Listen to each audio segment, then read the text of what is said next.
Hello, guys. Welcome to another episode of Lifestyles and Passions of the BCS family. I'm Isaac. My name is Brooke, and today we have here with us Miss Danica Caufield, who is the founder and owner of Danica360.com. But I feel honored that I've known you for several years, met you through football out on the field, and have kind of gotten to watch your journey. It literally blows my mind. She's only been around for 3 months. If any of you guys are not following her on social media, I highly recommend it. Besides the fact you totally have style and it's cool to watch that, but you're hustling and you're like documenting the journey as you go, and it's really fun to watch. Thanks.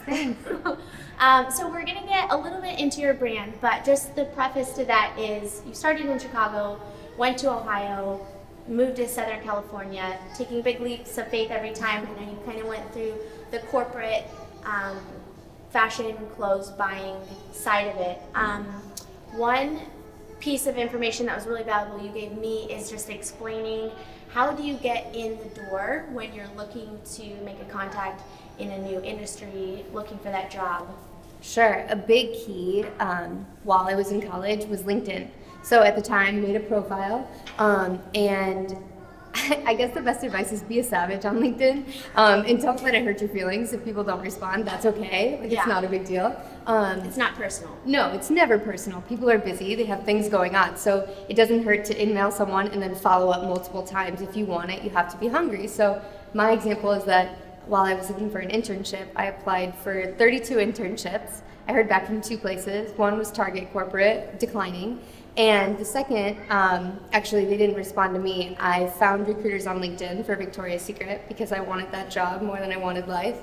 And I emailed multiple recruiters, didn't hear back, finally heard back from one. I interviewed and it turned into an internship. But it was just that persistence of not feeling stupid. It's not rejection, even though it feels like rejection. It's not personal. It's just you have to be persistent and show them how much you want it.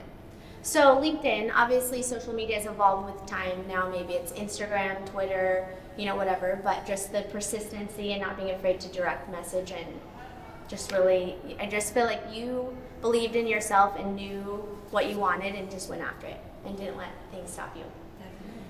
So fast forward a little bit, you go through Victoria's Secret, PacSun, Tilly's. How did you make that leap to go from that corporate world to seeing an opening in the industry and making the jump to now be the owner of Danica360? So my husband and I, with the freedom of time, decided to go to Thailand. It was something he always wanted. And while we were there, I'll never forget it, we were sitting at a table in our resort, and I kept looking at him and I was like, maybe I should start a swimwear business. Like, I just miss fashion. I loved It Works and I liked where I was at mentally, but I knew that the product was not like my passion. Fashion has always been my passion, as cheesy as that sounds. So he was like, why don't you just do it?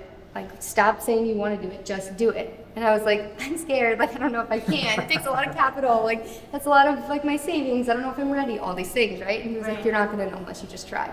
So when we came back, I decided, not swimwear, I decided to do true apparel.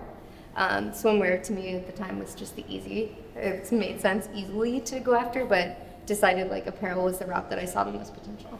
Cool. So that's how I got to where I am kind of now. When did you realize you needed to take that leap of faith and say, hey, I need to put all my time into my Danica360 line? It's not, I guess the best way to say it is you're never going to know for sure. You're never going to know for sure. It's good to start a side hustle and kind of incubate and test.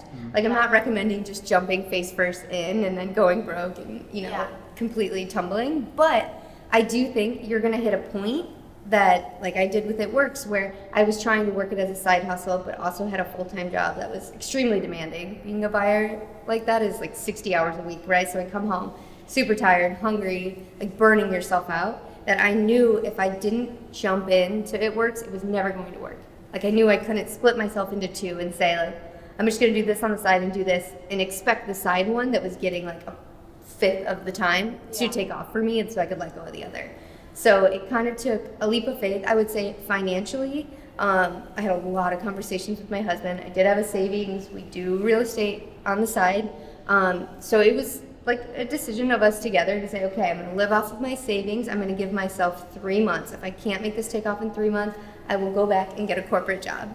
But that like burning desire in my belly of like, I do not want to go back. I want to do this on my own, is really what drove me to be like, I will die before this is not successful, you know? Yeah, you had a lot of faith in yourself. Yeah, it's, yeah. You doubled down. You saw what you were passionate at, what you were good at, and you went all in. Yeah. I mean, it definitely looks like it's paying off. I mean, Yeah, it was like hindsight 2020, like it all worked out, but in the moment, you know, you have a lot of those.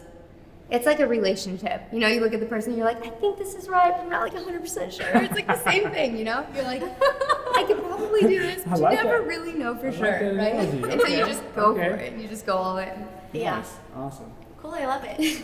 Well, so one of the things I love about your brand is, again, you just saw this opening in the market for clothing. You saw all the overhead that brick and mortar locations are having. You went outside of that, right? Low overhead. You're modeling for yourself. Jared, your husband, is your photographer behind the camera. You're doing all your own website and learning all of that. Social media is huge. Are you doing your own shipping? Mm-hmm. Yeah, you're doing your own shipping. Like, you're totally at the That's ground like my floor. other hat. Yeah, you're wearing all these hats, which I absolutely love. So we live in a social media world. Everyone sees pictures and videos, and I'm sure asks you all the time. It looks like it's going amazing. How's it going? You know, and I know there's always a world behind the scenes. So how do you deal with that? Definitely. So I think my immediate reaction is always like, it's going great. And it is. And it does feel great. Like I feel so fulfilled. I feel so happy, right? But I will keep it real that last week I had 5 racks in my house. One was a huge thing of vintage, just covered in dust. I'm like an OCD clean person.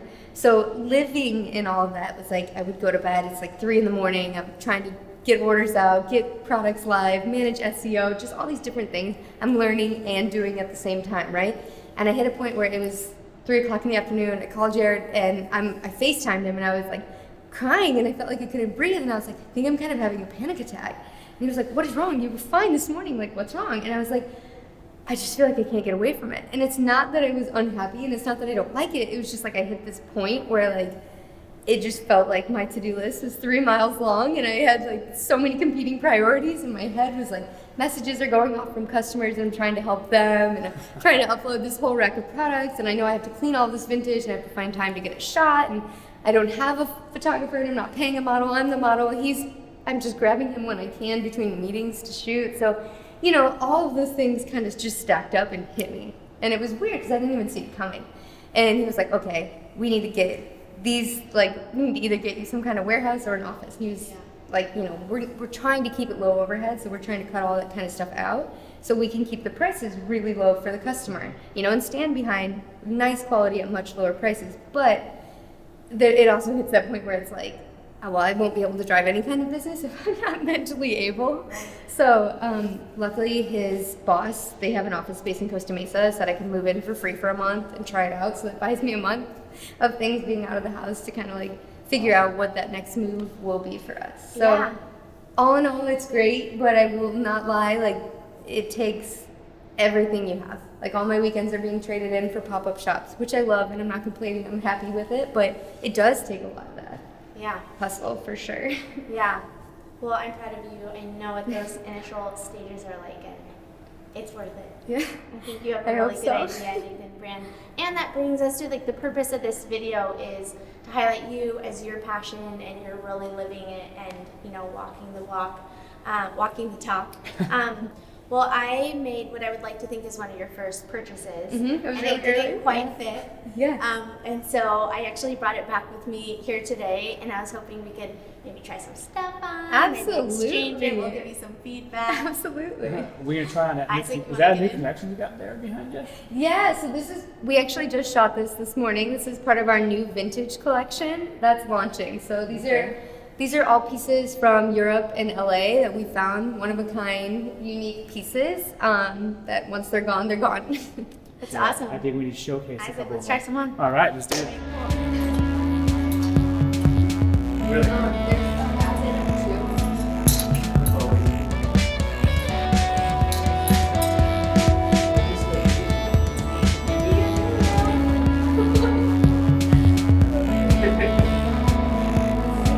Too late to say a song.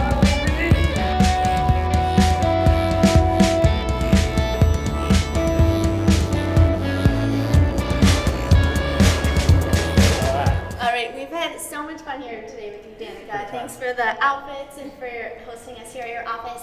What can the BCS family do to support you online and in your journey that's ahead of you?